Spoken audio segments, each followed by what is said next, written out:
The next evening, he didn't send a driver. Ethan took the train.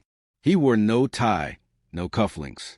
His coat was too expensive for the subway, but he didn't care. A boy with headphones glanced at him and frowned, not out of recognition, but confusion, as if trying to place him in a world he didn't seem built for. That was fine.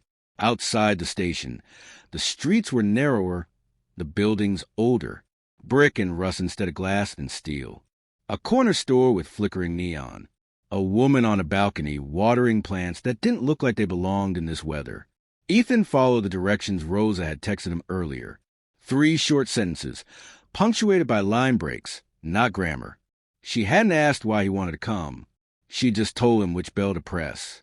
He rang it. No security. No front desk. Just a chipped buzzer and the echo of footsteps behind a heavy second-floor door. When it opened, Rosa stood there in a cotton t-shirt, her hair loose for the first time. She looked younger, not in age, but in freedom, a little less guarded. "You're early," she said. "You're letting me in," he replied. That earned a flicker of a smile. Inside, the apartment was small but clean. The kind of clean that came from care, not money. The walls were covered in crayon pictures. Dish towels hung to dry above the sink, and a patch of linoleum near the fridge had been repaired with transparent tape. "Sit," she said, motioning to the kitchen table. "She's just finishing something. She knew I was coming. I told her a friend wanted to see her drawings. And she believed that. She doesn't think in categories like that." Rosa said, "If you sat with her once and didn't lie to her, you're a friend." Ethan nodded. He glanced around. Everything here was functional, nothing decorative. Every object earned its place. No clutter, no waste. He felt, for the first time in years, like he was somewhere worth arriving. Then Marla appeared. She was wearing socks that didn't match and a shirt that said be kinda could be in glitter that had mostly peeled off. She carried a stack of papers in both hands. Some pencil, some colored, one smeared with what looked like jelly. "I made more," she said simply. "I was hoping you did," Ethan said, sitting straighter. She dropped the pages in front of him, then climbed into the seat across from him, chin on her fists, watching. The drawings were better, not more polished, just braver. One showed a tall woman standing beside a child under a paper moon. Another was a messy city skyline, but it had flowers drawn between the buildings.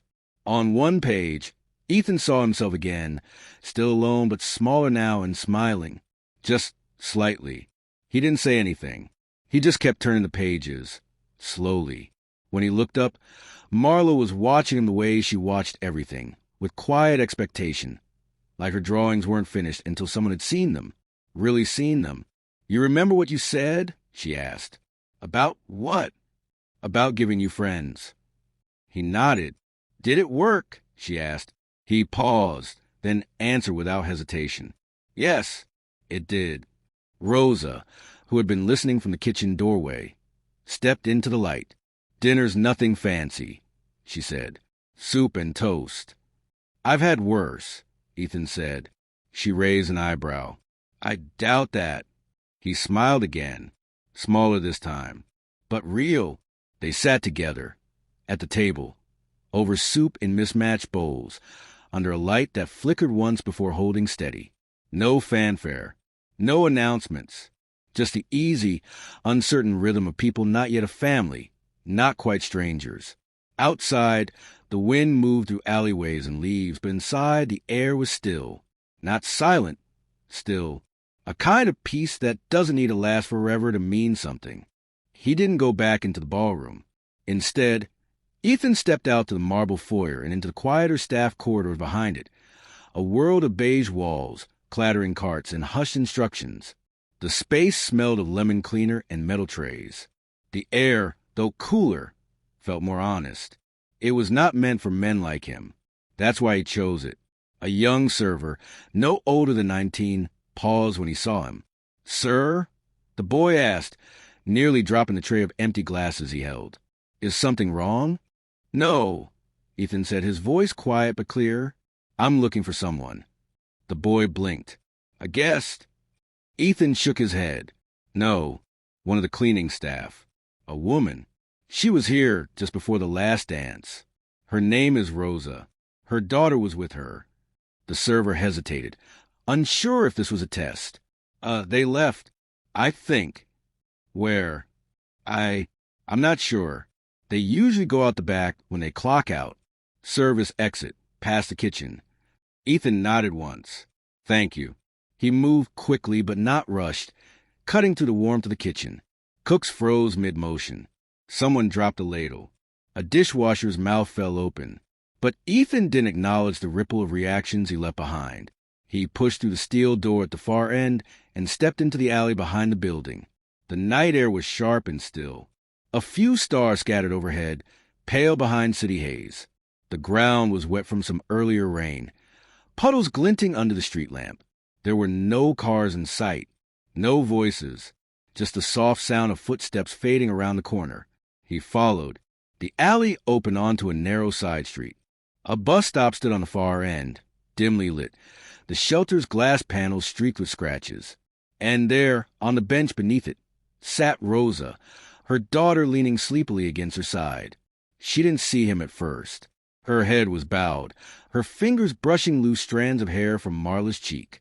She looked tired, but there was a softness in her tiredness, not defeat, just the honest fatigue of a woman who had given her best to a world that rarely noticed. Ethan stopped a few paces away. He didn't want to startle her, didn't know what to say. He had prepared statements all his life, for shareholders, press conferences, panels. But here, with a child asleep and a mother looking like she just stepped out of a dream she never expected to enter, words fell unwelcome. Rosa looked up. Her eyes narrowed slightly, confused, then widened with surprise. You followed us? I did, he admitted. She straightened, instinctively protective. Is something wrong? No, he said quickly, then paused. Yes, maybe. I'm not sure, but not with you. She stood, gently lifting Marla's head to rest it across the bench. She's been up since 5, Rosa said, smoothing the coat over her daughter's small frame. I was going to take her straight home, but she wanted to see the lights. She saw more than that. Rosa gave a soft, uncertain laugh. She sees everything. That's the problem. No, Ethan said. That's the gift. They stood in silence for a moment. I wanted to thank you, he said. You already did. Not for the dance, he said. For showing up. She tilted her head. I didn't mean to. We weren't supposed to be in that room. The other cleaners were gone. Marla needed a bathroom. And I didn't think anyone would notice. I did. Rosa looked away. We didn't belong there. Ethan's voice softened. That depends on what you mean by belong. Because I haven't felt that I did in a very long time, until tonight. He watched her closely now. I'd like to see her drawings, he said gently. All of them, if she's willing. Rosa blinked. Why? Because they're honest, he said. Because she saw something I didn't know I'd lost. And because I think there's more where that came from. Rosa looked at him. This man who had everything, asking for something small, something human. Her guard didn't fall completely, but her posture shifted, almost imperceptibly. She draws after dinner, she said, while I clean, keeps her quiet. He smiled, not his public smile, but the real one, small, unpolished, surprising even to him. Then maybe one evening, he said, I could come see what she's been drawing. A pause. You'd have to take your shoes off, Rosa said, folding her arms. I don't let anyone track dirt through the kitchen. Understood. Behind them, the wind stirred faintly, lifting a paper bag down the sidewalk. In the stillness, something subtle took root. Not romance, not salvation, not promises. Just the first fragile thread of something new. And neither of them pulled away. Would you like Section 6 next, the final section of the story arc? That one could bring emotional closure or open the door to a continuation, depending on your vision. Let me know the tone you prefer. Hopeful, poetic, grounded, open-ended? The music faded, but the echo of it lingered, not in the room, but in him. Ethan stood still as the orchestra fell silent. As glasses clinked once more and conversation returned in cautious fragments. But no one dared approach him now. Not out of fear, out of something else. Reverence, perhaps, or confusion, or a new kind of respect that hadn't yet found words. He let it all pass over him. People always said rooms bent toward power. Tonight, he'd seen something stranger, how quickly power bent toward truth, and how quickly truth arrived in the form you least expected. A little girl with a pencil and a woman with tired eyes and unshakable dignity. He stepped away from the dance floor, drawing no attention, and moved toward the far hall, a quieter corridor with antique mirrors and flickering candles and glass sconces. Here, the hum of the ballroom faded into distant static. Here he could breathe. He unfolded the sketch again. It had fingerprints on it now, smudges of graphite, a corner torn slightly where a child's grip had been too eager. But it was beautiful. Not technically. Marla's proportions were rough, her lines unsure, but emotionally.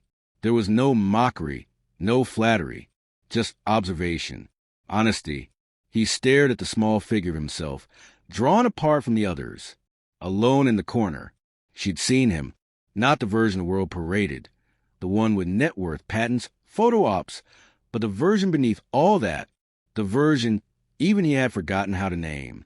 He exhaled, sat on the edge of a mahogany bench beneath the mirror, and closed his eyes. A memory surfaced, uninvited. His mother's hands, not delicate, not adorned, always busy. Sorting, folding, cleaning. She worked in silence most of the time. He remembered sitting at the kitchen table, drawing on old napkins while she scrubbed counters and hummed off-key to the radio. She'd never gone to a ballroom in her life. He'd sworn he would build a world where people like her didn't have to scrub someone else's floor just to feed their child. But somewhere between ambition and outcome, the world twisted. He built towers instead, and glass walls, and algorithms, and distance. So much distance. He opened his eyes. In the mirror, he didn't look powerful. He looked tired. A man in a suit, yes, but not the kind of man Marla had drawn. Not the kind a child would give friends to. He folded the sketch carefully and tucked it inside his inner jacket pocket. Then he stood. Behind him, the ballroom swelled again, louder now, as though grateful the brief stillness had passed. Laughter returned, practiced and predictable. The spell had lifted, or maybe just shifted, but something in Ethan remained altered. He no longer moved with the same deliberation. There was a looseness to his stride, a faint release of tension, as if the act of being seen, truly seen, had untied something at the center of him. He turned once to glance through the archway. Rosa and Marla were gone, vanished without ceremony, as quietly as they had arrived. But their absence filled the space more than the orchestra could. Ethan walked toward the exit, not to leave the party. Not yet, but to find the people who reminded him what it meant to show up, not as a name or a presence or an expectation, but as a person. He didn't ask anyone to join him.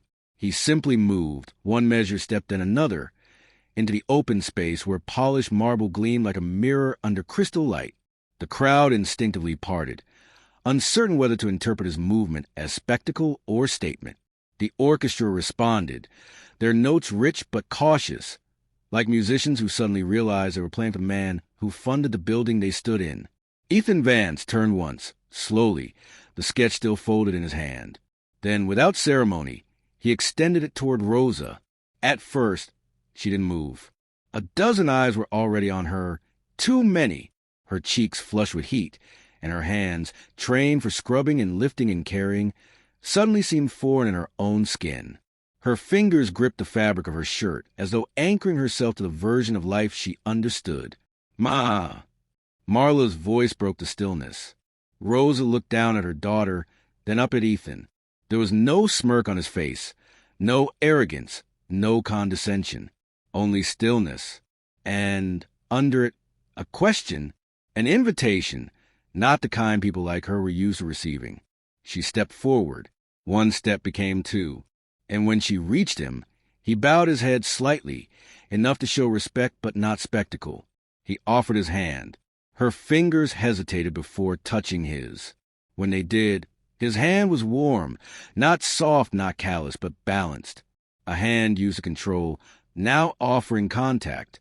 She let him guide her, slowly, into the first turn of the dance. Silence hung heavier than music now.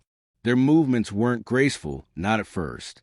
Rosa was cautious, unsure of her footing, uncomfortable in shoes meant for movement, not for elegance. Ethan, for all his wealth and worldliness, lacked rhythm. But there was sincerity in their struggle, and that sincerity bloomed into something rarer than grace. A different kind of rhythm emerged, untrained, uneven, but real. And around them, the room changed. The guests no longer whispered. They stared, not with judgment, but with the kind of attention reserved for things you don't understand yet can't look away from. The woman who mopped their marble floors was dancing with the man whose name was etched into their foundation stone. And he wasn't tolerating her presence. He was present with her. Every step they took rewrote the rules of the room. Rosa didn't smile, not at first. She held herself carefully, aware of the boundaries she'd never been allowed to cross. But when Ethan glanced down at her, not as a master looks his servant, but as a man might look at a partner, something in her shifted. Her spine straightened. Her chin lifted. She met his eyes, and for a moment, they moved as if they'd always been moving, like music had simply waited for them to begin. From the edge of the room, Marla watched, clutching her sketch pad to her chest, her eyes wide and sparkling. The dance ended with no applause, just a hush. Then Ethan released her hand, slowly, and nodded once, deliberately. "Thank you," he said. Rosa opened her mouth to reply, but words failed. So she nodded back, then turned quickly to her daughter, gathering her with one arm and retreating from the light. No one stopped her. No one dared. Ethan remained where he stood. He looked out at the ballroom, no longer distant, no longer watching from the edges. And yet he still felt a part, but now in a different way. Not isolated. Exposed. He looked down at the sketch Marla had drawn. It was slightly smudged now, folded at the corners. He traced the drawn figure of himself, so small in the corner. For the first time in years, he felt seen. The girl didn't look afraid. Unlike her mother, who stood frozen at the edge of polished elegance, the child's eyes roamed freely. Wide and curious, they swept over sequined gowns, glinting crystal, and strangers with silver in their hair. She seemed unaware of the rules she was breaking simply by being there. Ethan took a step toward her. Not a large one, barely a shift in posture, but enough to signal attention. A ripple passed through the air, subtle yet palpable. Conversations faltered again. Glasses paused midair. A few heads turned, uncertain if they were witnessing an incident or an exception. The cleaning lady tried to usher her daughter back. "Marla," she whispered, "we're not supposed to." But the girl slipped free, stepping forward with something held out in both hands. A drawing. Ethan blinked. Drawn in thick pencil on paper slightly crinkled at the corners was a sketch of the ballroom. Rough, untrained, but surprisingly detailed. The girl had captured the curve of the stairway, the arch of the chandelier, even a cluster of guest mid-waltz. And in the far corner, apart from them all, she had drawn a tall figure in a dark suit. "Him." She pointed at it. "You looked lonely," she said, with the blunt compassion only children can carry. "So I drew you friends." He took the paper, slowly. His fingers brushed hers, not by accident. For a moment, the ballroom's temperature seemed to shift. The lights overhead felt less sterile, the music less distant.